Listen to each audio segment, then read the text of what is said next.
This is a premium Volkswagen experience today. That when they stop leaking, you should be worried. You gonna spray gas all over yourself? Most likely. Hey everybody, we've got a great video for you today because I just had my engine rebuilt on my Volkswagen, and when I say just, I mean like 8 months ago, because I'm an untalented fool who doesn't know how to put it back in, and that's where Nathan comes in. And Nathan is new to the channel, but we're just having some fun today. He's gonna help me put this Volkswagen engine back in. And Nathan, have you done one of these before? I have. I've done a few of them, yeah. I'm no expert, but we can make it happen, yeah. So I've heard you've had a couple Volkswagens. How many in total do you think you've had?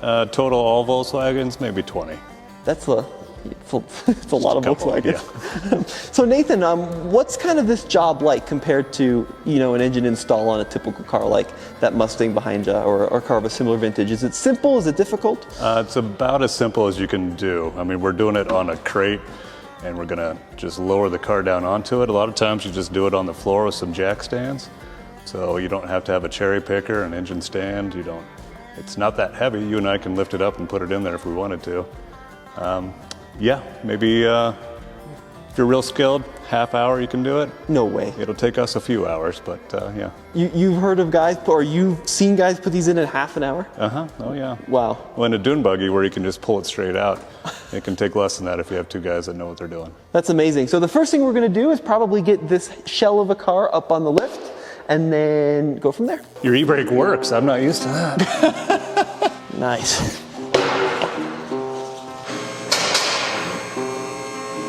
Really fast. Faster than putting it on jack stands. Okay, so Nathan, walk me through kind of what we're looking at here. So we came up with a new throw-up bearing. Can you kind of explain what that does? Basically, when you push the clutch inside the car through this cable over on this side, when you push on it, it moves that whole thing out. That's what releases your clutch itself. So what do you think, Nathan? Should we lift it up and put it on some wood blocks, or should we just leave it on the crate? I think we should leave it on the crate. Since we can get underneath it, we should be able to jam it up there. Okay. We should take this back piece off. Yeah, one thing that the guys who rebuilt this engine, Painter's Grinding, said is like one of the trick things with Volkswagen, the reason we have those engine seals, is you want to keep the hot side and the cold side of the engine. Oh yeah. One more there. The hot side and the cold side of the engine separate. The idiot's manual. Without that, you're kind of lost in the Volkswagen world, but this is probably the best instruction manual for any kind of car I've ever had. We are going to have it higher than what this crate is. Okay. Because of the whole ramp situation. Oh, because it's too narrow. Yeah, because we can only go down to here with the ramps. And way lighter than you'd expect it to be.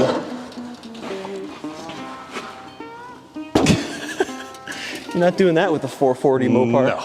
Well, the cart, I think, is going to get in the way as we lower everything. And I'm also used to doing this on my back in the dirt somewhere. So we're going to use the floor jack and just put it underneath it. That way we can raise the engine up to the car.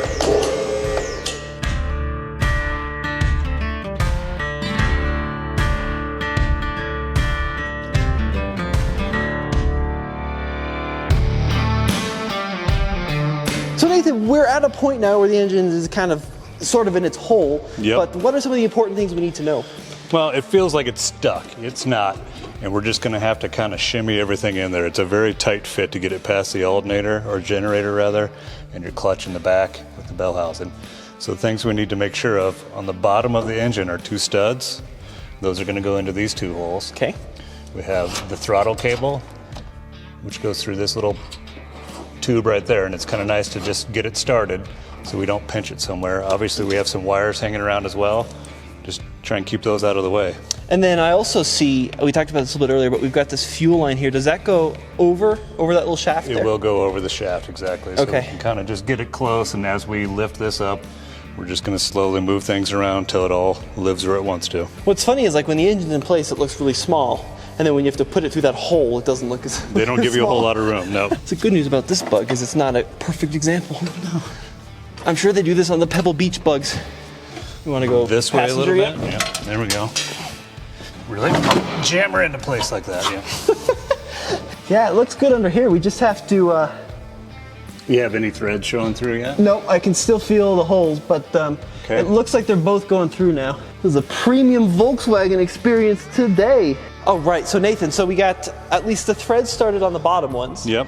And then there's one more on the top right, which is a stud in the engine, right? On this side, there's a stud that goes from the back side. It's a bolt with a funny shaped head that it's supposed to be captured, so you can just stick the nut on from this side, and it holds the starter on. The one you're holding will go in on the passenger, or on the driver's side rather, and screws into the engine itself. There's threads on the engine. So as you slowly thread that in, I'm going to slowly screw around with this, and we're going to get it all made up together. Cool. So we're partially in, but we're not fully bolted We're real up. close. We're not jamming anything together. We're just slowly mating it.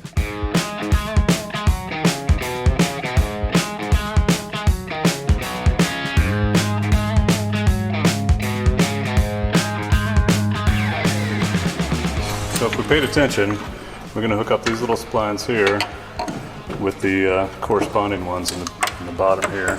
You just like being under there, don't you, Tommy? I sure do, Case. You gonna spray gas all over yourself? Most likely. This would be a good time to film, Case. So this book that I used to take the engine out has a lot of suggestions as to how to label your wires, and Nathan is so good, he didn't actually use any of them. Well, we haven't turned it on yet, so we'll see what happens. And then he's struggling right now to put the tinware in, and we kind of suspect that maybe there's been a little bit of a rear-end collision or something, right? Yeah, this is a telltale sign of something happening. Yeah, it's not exactly straight. There's an engine. Yeah, I did about 5% of the work, and Nathan so graciously did the rest. And we still have to do the engine seal, but we got it all tied together. What was the hardest part, do you think, Nathan? Today, the hardest part was just getting this throttle cable all the way through. We had pinched the hose in the tube. That's where I got a little bit dirty. Otherwise, it's just kind of it's always a game to fit it in there. All right, well, I'll crank it over.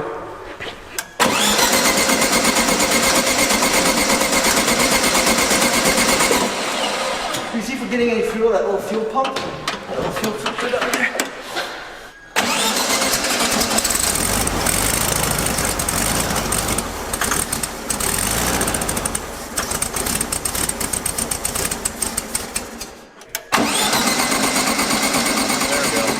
Okay.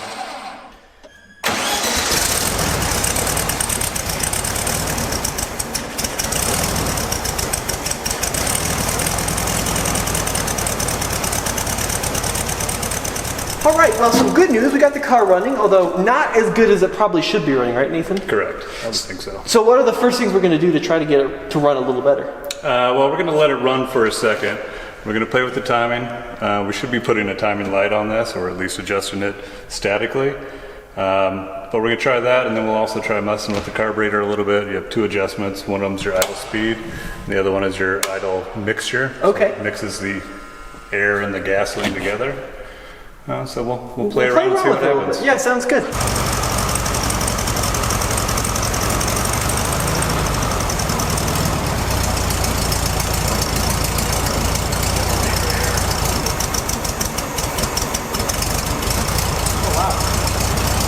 Well, so Nathan, in his infinite wisdom, actually figured it out. So right here is this vacuum line that goes to nothing, and you can see it's just blocked off there. And when we put a finger over it, the engine started running really, really well. So I think that was the issue. What a genius! This man is an absolute genius. In a million years, this thing would have been back at painter's grinding, and they would have been like, you needed a 2-cent tap on that.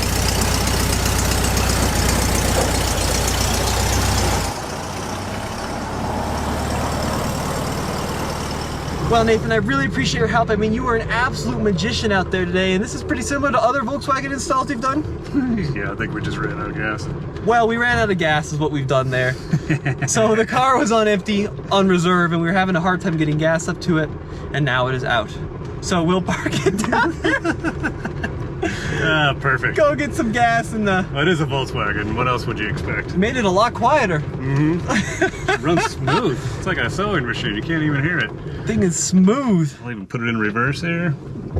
Wow. Look at We that. did an EV conversion in no time at all. You think we ran out of gas? It's either that or it's spill it all over the floor. One of the two. Oh man, always something. Okay, well we did have a small issue when we pulled the valve cover. It didn't quite seat properly, and now it's leaking oil everywhere. So Nathan's underneath there, refixing it a little bit. Pretty good. I just Just means it's got oil in it. Just means it's got oil in it, Case. It's not leaking. You should be worried. Look, he even brought a whole front suspension member for another Volkswagen. It's been riding around with me for about 6 months. Is it a Volkswagen front end? It is, yeah. Yeah, that's what I thought.